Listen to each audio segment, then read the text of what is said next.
Hello, this is Asphyxium, and welcome back to How to Make a Master System Game using Devkit SMS tutorial number 7.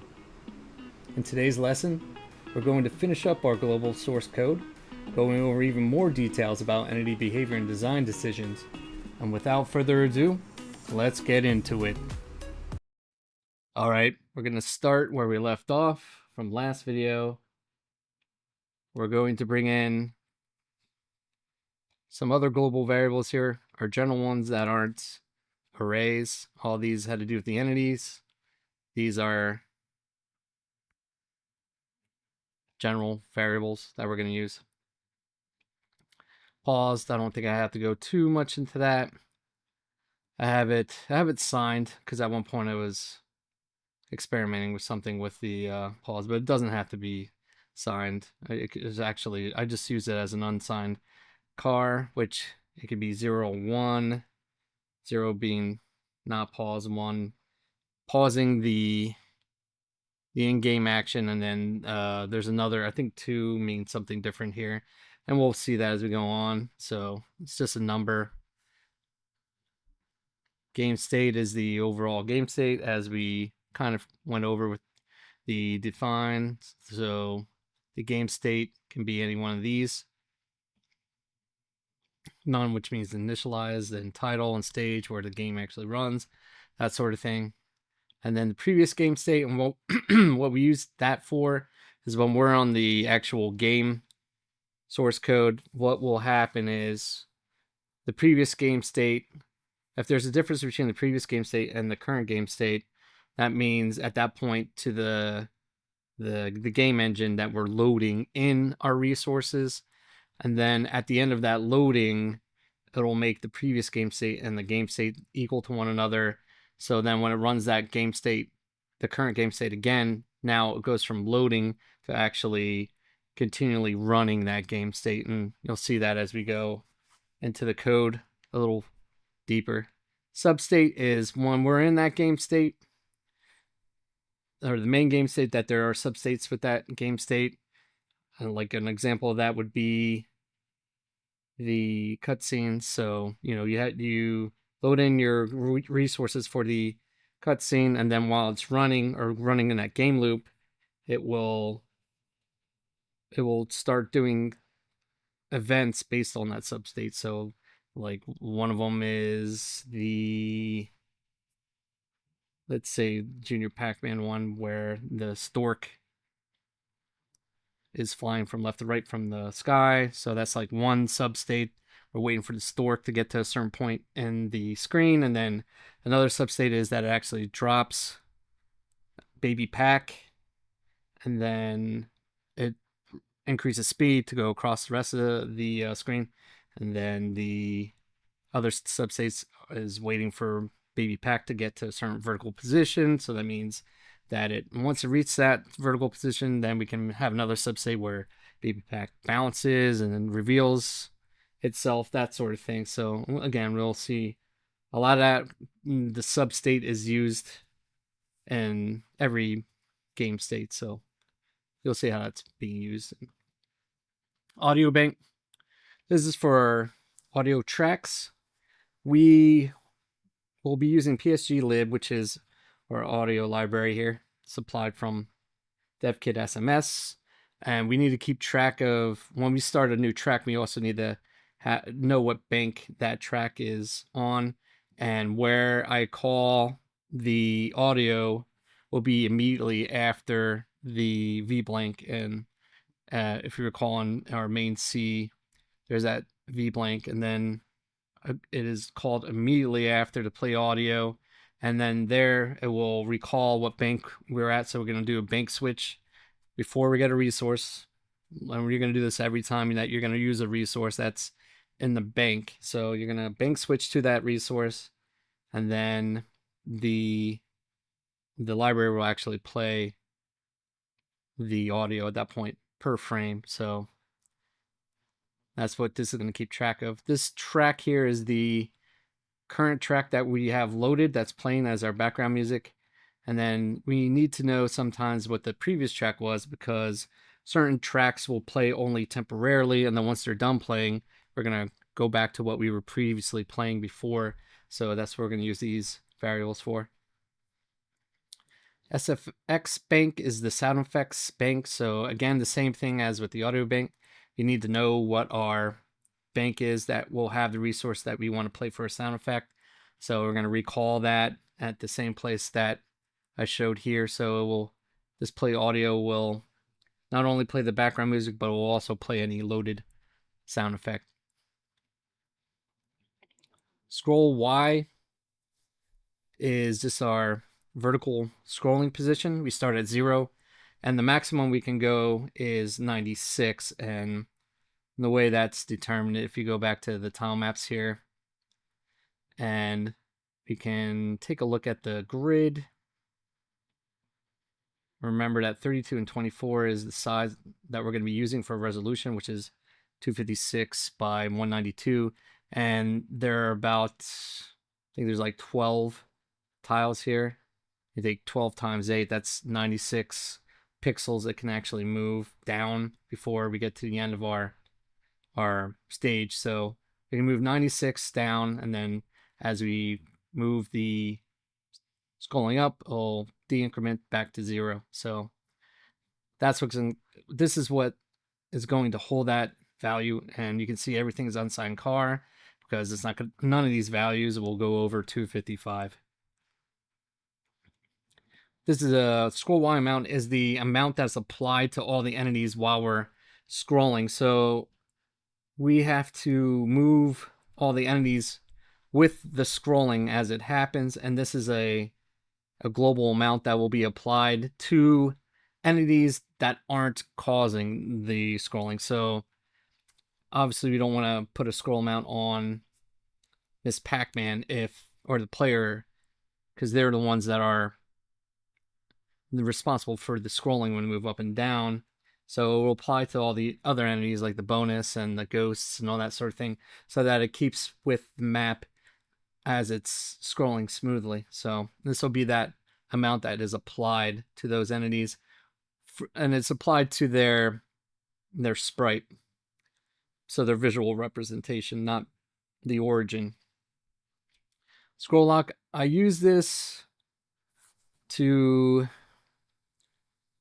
there's one use case here that is when the player is scrolling up and down, it's smooth, but there are times when you're scrolling up and down and you're eating a pellet, and that will stop you for a small moment, and we need to tell the game engine that when that occurs, that to keep the current value of the scroll lock and don't set it to 0, because the player stopped for a brevity there. So that's what we're going to use here. And then the scroller is the entity that's actually scrolling the view up and down.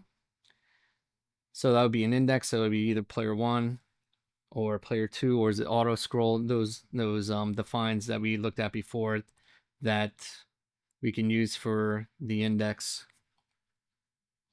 So okay, and I think this is the auto scroll direction that we talked about before, so that's also in here somewhere, wherever we put it. I think that was part of these ones here. So it'll be up or down typically, or none. Frame counter, this is something that we keep incrementing throughout the entirety of the game. So if you look here, this frame counter, it's what we're saying here is anytime right after the vertical blank, we're going to increment this frame counter, and I believe it's only a byte, so that means, or a car, that means when it goes past 255, it'll overflow and start over again at 0. And we want that behavior. We're going to use this frame counter for various things in the game. Then we have a timer. This is a general use timer, so that means that we can use it in different parts of the game.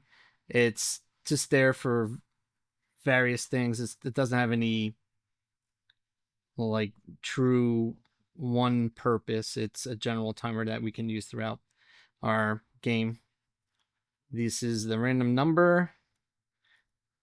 Again, this is only 255. When we make changes to the random number, this is the global one that we're going to use for various things, like when the ghosts are in frightened state, where they go. So if they get to an intersection, they have more than one direction that they can go. It's going to be a random number to figure out which way they're going to go at that point when they're in an intersection. So we're going to use that. This also, we use this all over the place. We use it for the bonus. The bonus has its own lookup table that it's going to use when you randomly create the bonuses in certain after stage 7, and that's when that happens. So we'll use that. There's a bunch of places that we're going to use it, and I'll show you. You have accumulator, which again is sort of kind of like the frame counter, but it's used not in a global way, but in game state level. Keys pressed, so we're going to keep track of which keys have been pressed, keys held.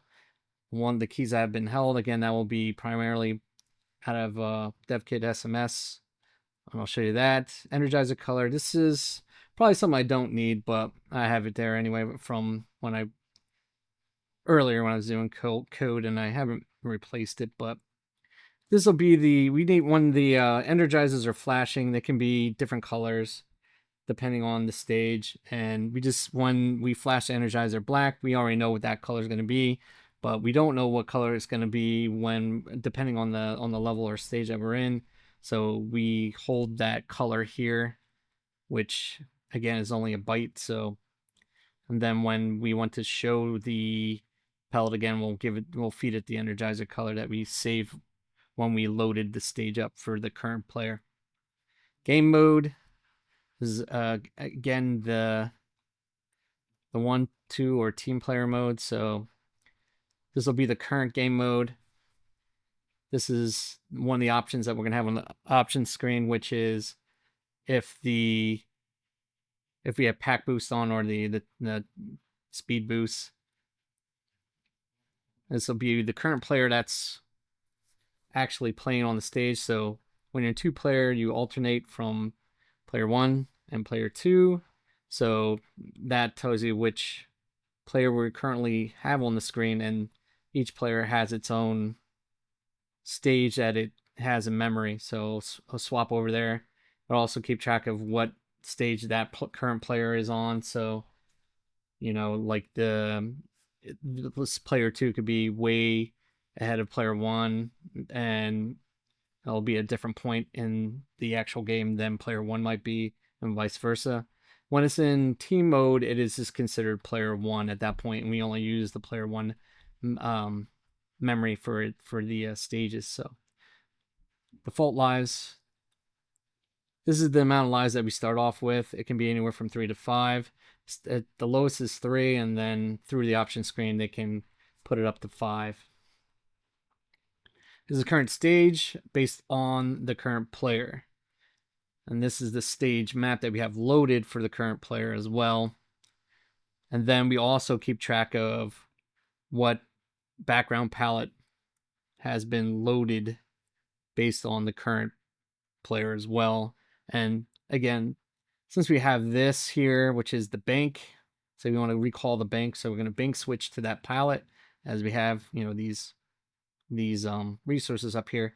So we're going to recall what the bank is, and then we're actually going to, this is the actual data for the palette, and that's why I'm saying we probably don't need this. We could have just indexed right out of the palette here, but I never made that change. So, and when you want to have this asterisk here is basically we're pointing into the memory address where this data is at.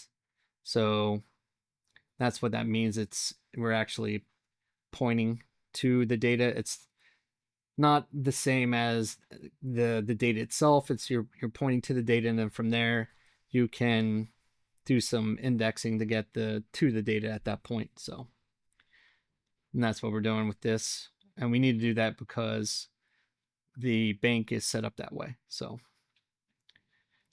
pellet count, that means the current player's pellet count, how many they ate in that stage.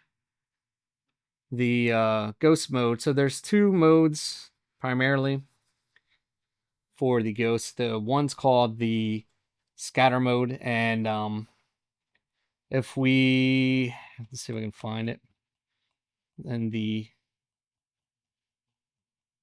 dossier, there are two modes. So this is the scanner mode. This is what is being displayed here. There's tiles that are actually outside of the maze, so they're a target outside, and there's no way that the ghosts can get to that because these walls are here, so they're blocked, but they're going to still try and pursue getting to this tile. And when they're in the scatter mode, they have certain corners that are designated to them. So Inky's tiles over here, so when Inky gets out of the ghost house, it goes immediately down here to try and get to this tile, and it'll kind of coast along, cruise along idly through its paces here. Same with Clyde here, and Pinky and Blinky. They just go to these tiles to try and get to them, and they kind of just hang out in these sectors. There's 4 of them here, and then at some point in time, he'll switch over to chase mode. And chase mode means right when that happens is they immediately change direction and they go right for the player using their chase algorithm. So they all have different ones. Blinky is the most forward one. It will go directly towards the player and will constantly follow them around the stage. Blinky has his own method of targeting the player. I believe his is it's whatever facing the direction that the player's facing, 4 tiles in front of the player, I believe is how that one works. Inky is the most complex because it has to not only have the player's positioning, but it also needs to know where Blinky is. And the idea is that between the player and the Blinky's coordinates, that it can come up from I forget what they call that. They could Inky could flank the player in the opposite direction. So that's the idea behind that. And then you have Sue in our case, and Sue will always go towards this corner for scattering, and then for its algorithm, it chases the player until it gets to about 8 tiles in radius of the player. And then once it's within that eight tile radius of the player, it decides to go back to its scatter tile. So it chases the player until it gets too close for comfort for the ghost, and then it flees back towards this tile here. So that's the behavior of Sue. And there's a small difference between Miss Pac-Man and Pac-Man. Pac-Man, they're definitely designated to these tiles, whereas in Miss Pac-Man, Pinky and Blinky can randomize which corner that they go to in scattered mode. So scatter mode, they're not forced to go to these tiles specifically. They can choose any one of these randomly and move towards them. So I believe from what I saw is that for Miss Pac-Man, they originally wanted that to have these ghosts do the same thing, but due to the way they programmed it, it never changes. So they still go towards these tiles in Miss Pac-Man. So with that out of the way,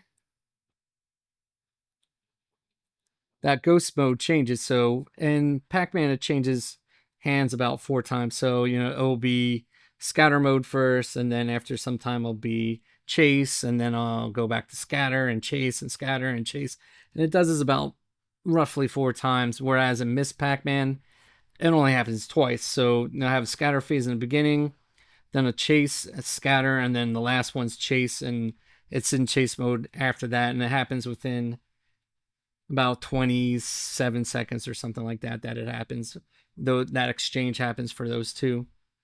So with that in mind, this is going to be the global ghost mode, and that'll change per player too, depending on how far they're into the map or how far they're into their stage. So that'll change based off that. And then there's a timer that's associated with it. So there's a timer that ticks right when the ghost modes are supposed to change, and that's what that's for. And then ghost point accumulator. This is the variable that holds what's the current value of a ghost when they get chomped. So when the player hits an energizer, the first thing that happens is that this gets reset to 0 right away. And then the first ghost that is chomped, it gets incremented to 200, and then the next one 400, the next one 800, and then the last one 1600 if the player gets all 4 ghosts. And then the cycle continues, so it'll go up that high, and then the next time an energizer is hit again, it will go back to 0, and we'll start the process all over again. Energizer timer is a global timer for when the player actually chomps an energizer, and it will be different for how long it lasts depending on the stage. The dossier, the Pac-Man dossier, shows all that in their tables that they have, so that's what I use for these amounts. So depending on the stage, that's how long the energizer, or the, when the ghosts are frightened, how long they'll stay in that state before they turn back to normal. And then just as an ease of use, I just have a timer that when an energizer is chomped, this gets set, and then I want to know what the halftime of that is, so I can start blinking the ghosts during that. Once they hit that half timer, then I'll start blinking them. And you can see that these are short values. That's because these values will be over 255. Okay, on to player data. So there's, in the beginning of the game, when you're first starting the game, there's music that is played in the beginning, and there's the behavior of the startup of the stage is a little different. It'll scroll down, it'll have some extra text on there, it will actually play that beginning music, that iconic music, and then it'll take one of the lives out of the bottom of the lives counter, and then it places Miss Pac-Man on the screen with the ghosts. And that only happens once when you first start the game. So this is basically a flag. So 0 and 1, 0, or 1. If we have it at 1, it's saying, okay, the flag is there. Or 0. I forget which one it is, actually. Can't even tell you. Either 0 or 1, one or the other. And when the sequence gets played for the first time, it sets that flag, so it doesn't happen throughout the rest of the game until it's game over, and then you return to the title screen, and then it gets reset again. And that happens for player 1 and player 2. I think in the original game it only happens in player 1, so if you're in 2-player, it doesn't give you the fanfare once player 2 starts. And I was like, oh, that's kind of unfair. Why? They should have the fanfare when they start up too. So I made a slight adjustment there. So when you start up as player 2 in alternating mode, it will give you the same music and behavior that it would do for player 1. So that's what these are for. The pellet counts, I think that's pretty self-explanatory. It's current count of pellets for the either player 1 or player 2, and have it as 255. So cross my fingers that never goes over 255. Maybe it does, and maybe this will have to be a short in the future. I don't know, but right now there's none of the stages that I currently have on there go over 255. So we're good. This is the current lives for player 1 and 2. I don't think there's much I need to explain there. I have it assigned because of the way that the graphical behavior is. So you have one life on the board that counts as part of your life. So at the bottom, when it's empty, you still have 1 life, and then when that's done, it goes into negatives, and that's what we're going to use for when we want to check if all the players' lives are gone and we need to go into game over mode. So So then player 1 and player 2's current stage. Nothing real big about that. The ghost mode for them, as we went over, it will be based off of the current player or their player, how far they are within the stage. Maybe they're got so far in the stage and they got chomped. Well, we want to remember what that last ghost mode and the last ghost mode timer for that player. And then at the bottom, this is probably the most important part here, is the actual player 1 and 2 map. So where we're gonna actually put all our tiles into. So this entirety of this map is going into our work RAM, and thankfully we have enough, because this is actually quite sizable. Even though it says this one, like I said, we have 8K work RAM, but even though it says 1152 here, that's actually double that, because it's a short. So a short is what we keep the tile map data in. So this is actually double that. So that's easily over 4,000 some bytes of our 8,000 and some that we have available. So it's using more than half of what our memory is in RAM. So, but this is where all the changes will happen when the player goes over a pellet, or it changes something within the map. This is where it's going to be recorded on, and what we'll use when we alternate. We're going to switch maps based on the current player. So, we're going to use this to come back and remember what the player did last time they were playing. So,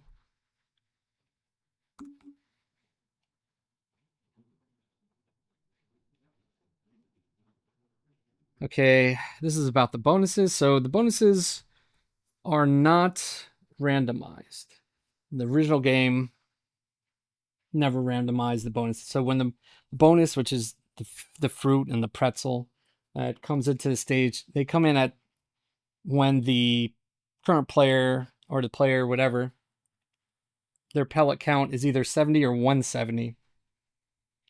And when that happens, they're going to roll out the bonus from a random position off the stage. So depending on where those tunnels are is where they're going to enter. Most stages have 4 places that the bonus can enter, and that'll be random. So it'll pick one of 4 paths to start off with, and then the bonus runs the path till it gets to a certain tile on the map, or the stage. So say, like, for example, I'll use stage 1 here. If it'll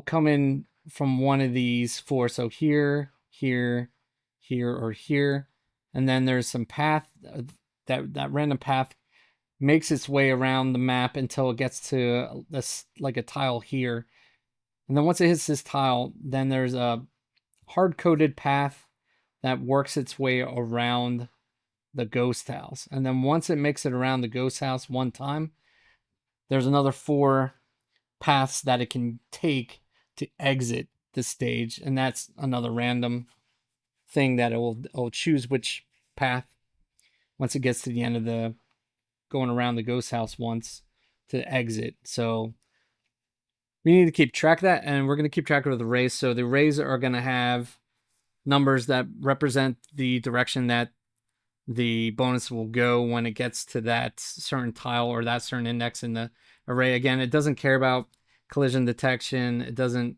have any randomization. It doesn't look for solid walls or anything. You could actually, there's plenty of times when I first was testing it would just go through walls and go wherever it felt like, because I for whatever reason, but till I nailed down the code. But so yeah, so we use one of these direction types here. Now we give it an array of numbers, and then as it goes through each one of those numbers in the array, it will go in that direction based off of that, and you'll see that in action. So this is the index to know where we are currently in that array and which tile that we're going through. And then this bonus path is a pointer to the path that was chosen to go through. So that would typically only apply for the entrance and the exit paths, the ghost path around that, or ghost house path is set. There's only one, so, and that's where we're going to keep track of that. And then we want to know what the total amount of steps during that path is, so that when we meet the side, or when we get to the end of that path, to change a state or to turn it off, or whatever at that point. And then the bonus type index, this means the current type of bonus at that time. As I said in previous video, when you get past stage 7, it becomes randomized, and it comes out twice, but each one of those ones are randomized, so it doesn't randomize this one bonus type and then keep it for the second time it comes around.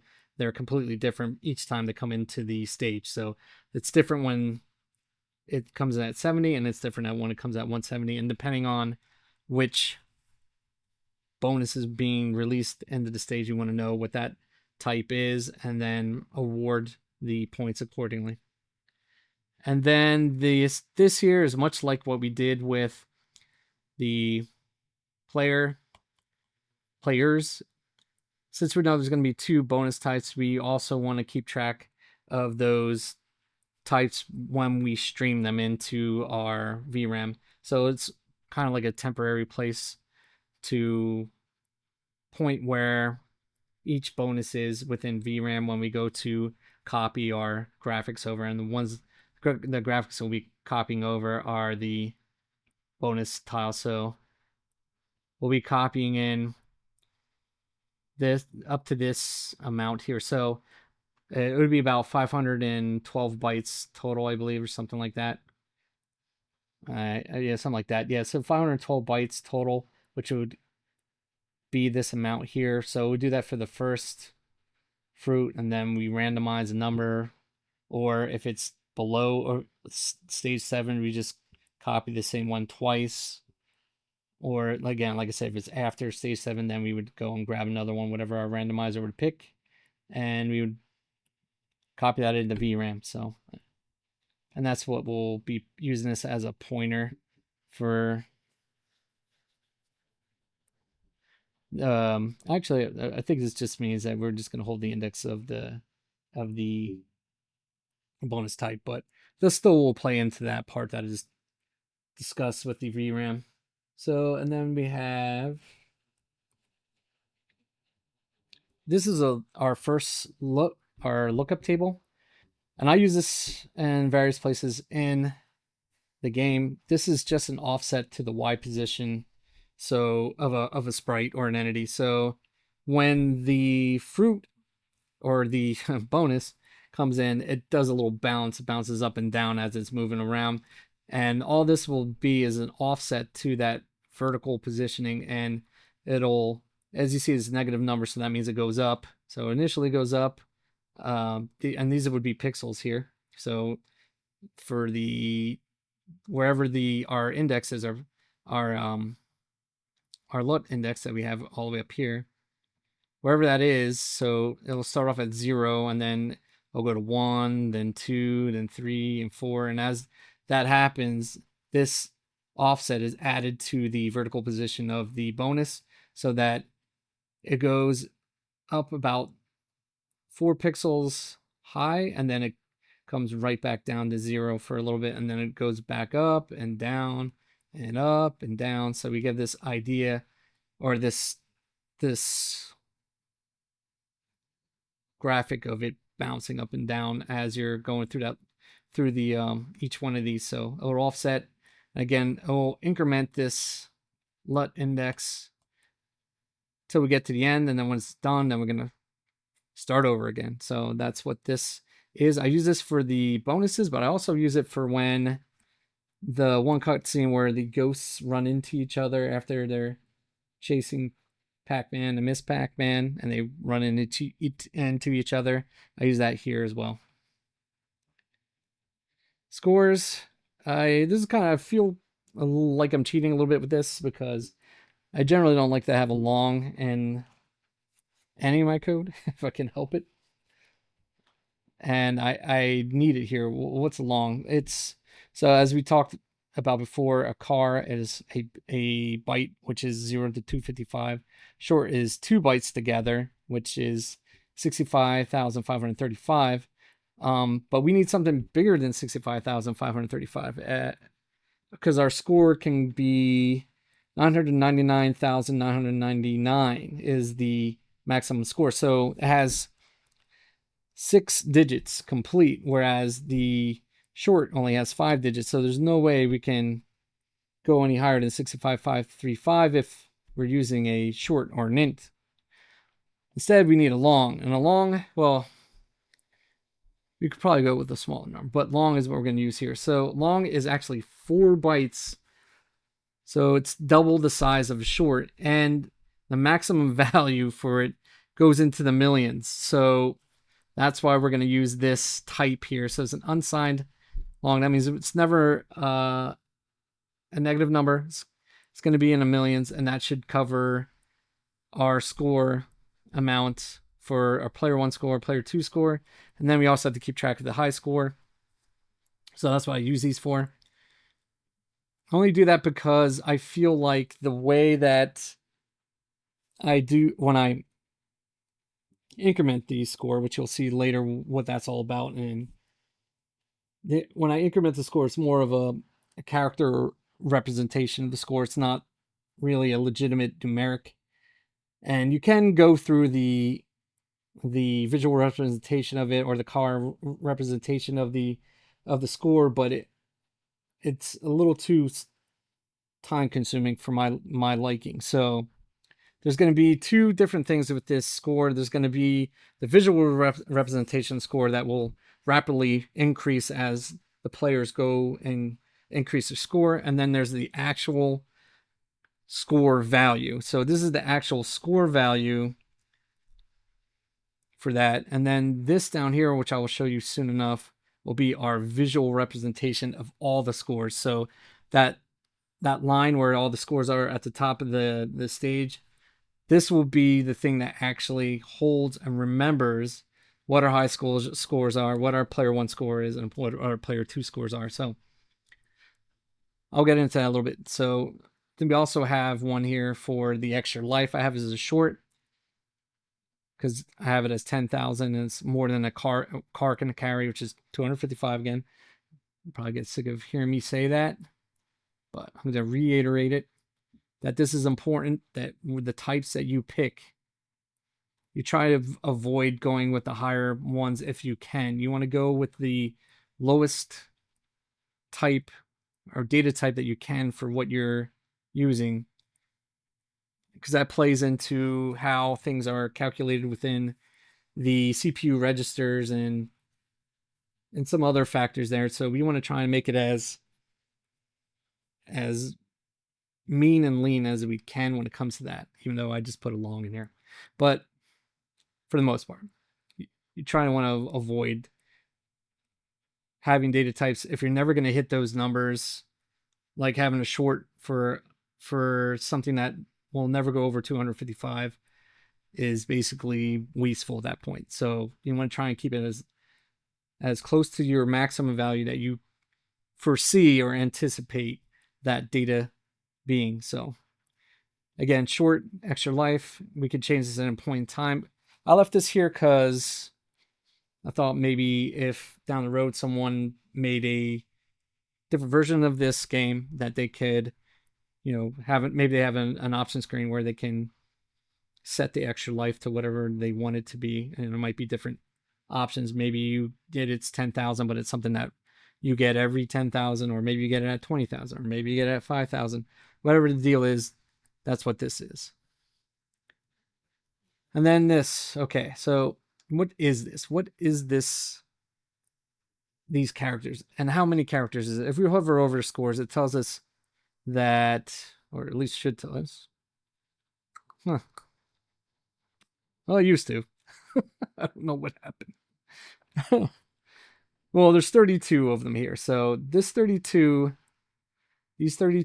elements in here is actually, if we go over to the tile map and we got our select tool, and we select just this line, this row here, and I right click it, and I say export selected IDs, export as decimal.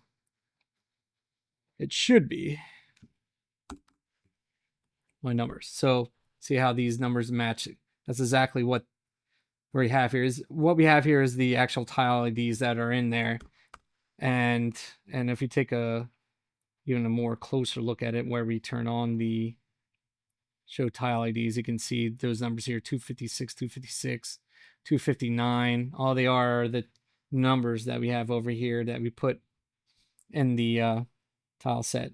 So I keep track of that entire row. I don't have to, and in the beginning I didn't do this. I didn't keep track of the whole row, but as I developed this further, it didn't really make it too much of a difference, or at all any difference, to have the extra bytes in there. And the way that I'm going to call this, I want to call it quickly. I'm going to use what Devkit SMS labels as unsafe functions to quickly push this to the screen. And we'll see more of that as we go on, and what the pros and cons to using unsafe functions means. But I'm going to always call this as one of the first things that get called after the V-blank. And after you get done with the V-blank, or you're at the V-blank, that's when you can write your unsafe methods there, or to execute them. And there are times when I need to refresh the score. I originally did it with this piecemeal where I only updated it when I needed to update it, but I was finding that in the team mode, updating two different places or making that call 2 times is actually taking more time to do than just me taking the entire row at the beginning of the V-blank and updating the whole row when it was visible. So it won't do it until you get to the top of the screen. Then I'll roll this new graphic every time the V-blank comes around, which normally would be, something you don't want to do. You don't want to keep running something constantly over and over again if you don't need to.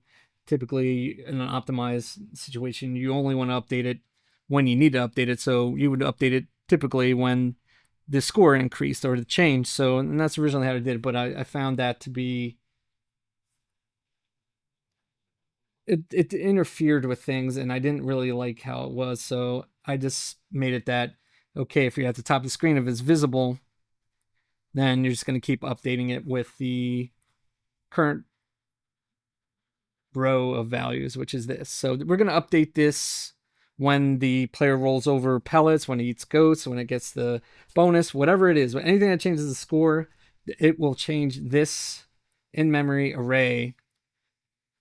And we'll go further into how we change it, because as you can see, the 259, that's where the zeros are. So here we have 1, 2, 3, 4, 5, 6. So the 6 zeros. Here's the high score, 6 zeros. And then here's player 2 score, 6 zeros. How's it zeros? Easy. Let's look at 259 on here, which is this graphic here. And let me turn that off. 259 is 0. So that's what that number represents, the 0 within the tile set. And if it changes, we'll use one of these other indexes for the number. And you'll see that when we get to the HUD source code, how that's updated, and how we have to update it not only in our array here, our in-memory array, but we also have to change it on the VDP so it can update the actual screen. So we'll go through that. Next section is for the ghosts. I have a flag here. It's a ghost processing, so it's just a car. There's another data type you could use. It's called a boolean or a bool, and you can link to that library through SDCC. It has this library, the bool, a standard library in C, and it could be that boolean, and it would be either true or false. I think the data size is still the same regardless between the two. I believe it's still a byte. I could be wrong with that, but you could take that route as well. I didn't do it because I just don't want to add another library to it. So I just used car. So besides all that, so the ghost processing is either 0 or 1. It's a flag, and what I use this for. So the ghosts don't need to process their target every frame, and that is the most computationally expensive function that they have. So figuring running their behavior patterns, like I discussed through the dossier, running their behavior patterns and then also finding their target are the most expensive things that the ghosts do in their processing. And I don't have to do every single ghost's processing every frame. And to do that would actually probably, and one player, it probably won't be too bad. And team play, it will be horrendous. You will have lag you would not believe. So that is the only reason why I have this. If it was only a one player game, I wouldn't care too much. You know what I mean? It's a tutorial. I'm not looking for the greatest performance out of it. But if I'm gonna give the option for team play, then I better make it that it's playable, not some laggy mess. So what I use this for is only one ghost per frame can do any sort of their processing, and this gets set. It gets reset every frame, but then when a ghost has to do processing, any ghost, so it'll come to the first ghost Blinky. All right, is it time to update your target and your behavior? And that is all based off of if they just went into a fresh tile. So that beginning thing I was talking about, where there's the previous tile and the current tile, if there's a difference there, then yeah, we're gonna do some processing. And if we're gonna do some processing for that ghost, we're gonna set this to 1 so that all the other ghosts that come after Blinky, because Blink is the first one to be processed, do not process anything. The only thing that they process is their current movement and their direction. That's it. And all the other things that aren't processed, like their collision detection and their targeting and their behavior patterns, that won't be processed. They'll actually be in a state where they don't move for a fraction of a moment.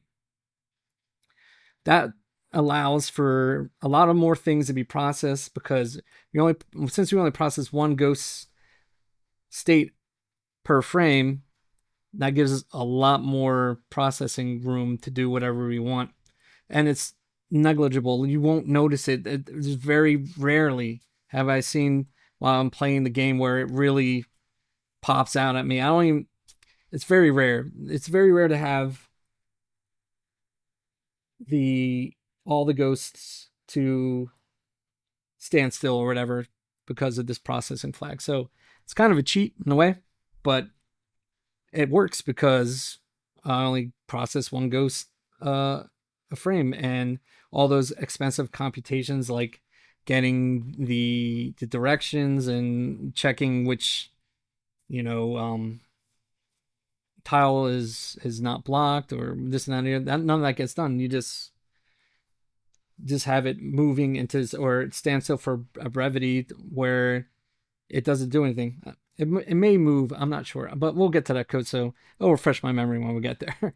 But that's what this flag is. It's a very important flag, very simple approach, but very effective, and you don't waste as many cycles because, again, you're only processing one ghost at a time in reality for those expensive functions. You're still doing other things, but the expensive functions are those calculations. So we'll get to that.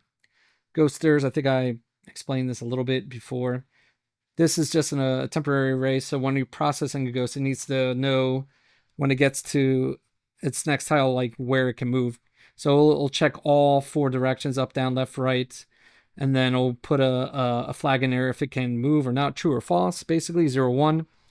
And then the fifth one is just the addition of all those directions into one value. So you take up, down, left, right, whatever those flags were, 0, 1, and then you would add them up, and that would be in the 5th element of this. So, and then we would make some choices there, conditional choices, that will again save us even more time, because if a ghost is can only move one way and it's currently in that way or in that direction, there's nothing else to be done. You don't need to figure out the target because there's nothing else that the ghost can do. It's stuck in the one tile and it can't go backwards. That's one of the rules unless it changes the that ghost mode. That's the only time. There's only two times really when a ghost can go backwards. That's when the ghost mode has been changed, or when the energizer has been consumed. Then they'll change direction immediately. They'll go in the reverse direction. So there's only times that you can validly, the rule set, go backwards. So when the ghost goes into the tunnel, it can't go back the way it came. That's not how the rules work for this. It has to go through the entirety of the tunnel till it gets to an intersection where it has more than one choice to move. So again, we're saving ourselves some more computation by checking these and then adding them up. If it equals 1, is that one direction that we added up to? Is that the current direction that the ghost is moving?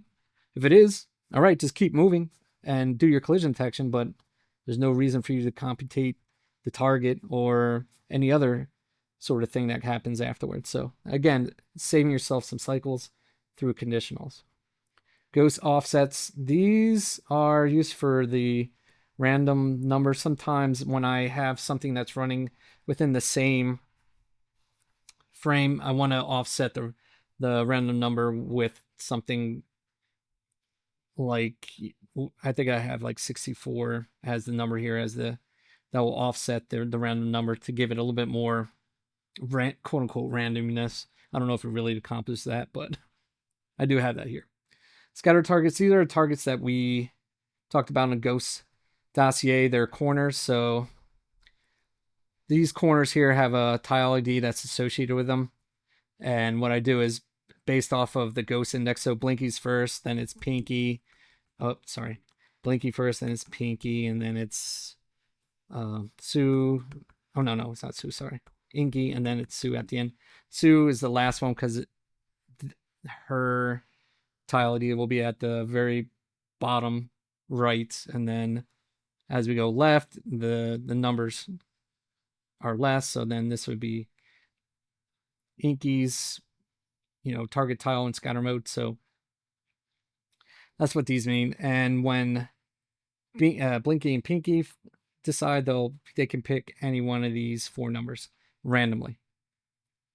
Here I keep the timing. Again, I do this with the timing for NTSC at this point, but again, if you compiled without NTSC, it would compile for PAL, and whatever these time values would be the value that would be for the PAL for every stage. And there's 25 stages total, so each one of these represents the stage that it would be on. So the last ones, the custom stages, I have set to 6 again, just so it can make it a little fun.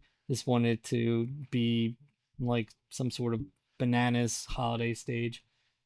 And as you can see, when you get to some of the later stages, the energizer doesn't last at all. It does is change the direction of the ghosts, and there's no energizing whatsoever. I always hated that, but keep it the same.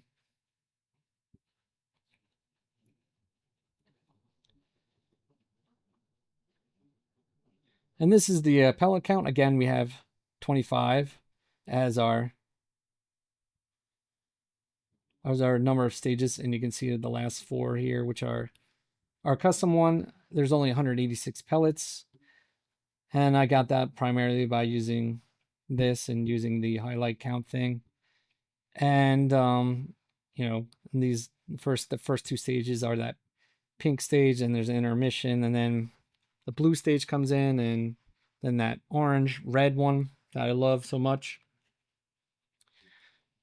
And these are just the counts. So when we get into that stage, we'll set that. We'll look at that stage's pellet count as the player consumes them, and we'll see. Okay, did we meet it? Are we over it? Whatever. If we are, that's the end of the stage. We move on to the next one.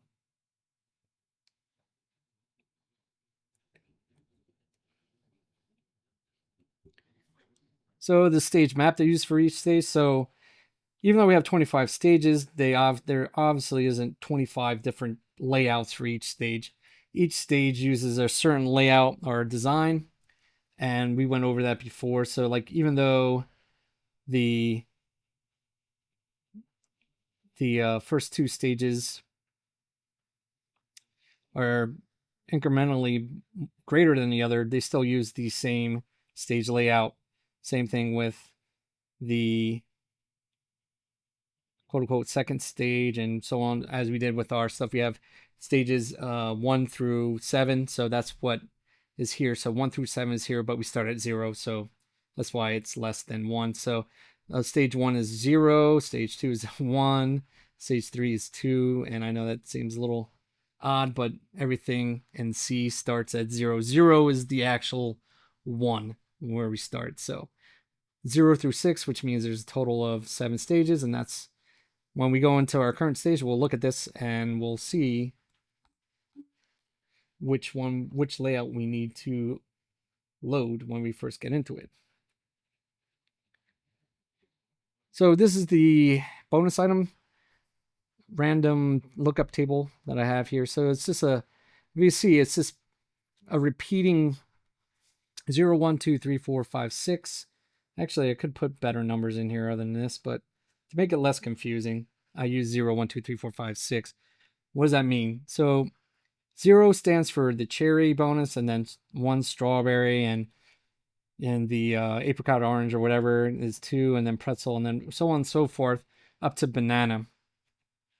And this is to get a random number. We get a random number that's from 0 to 31, 32 values total.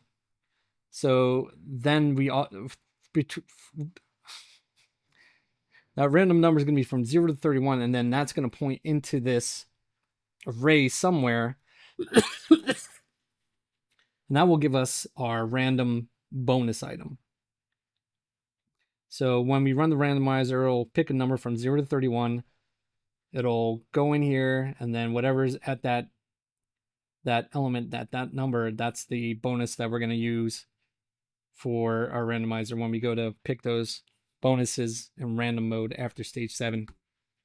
That's kind of how the original did it, the original classic game.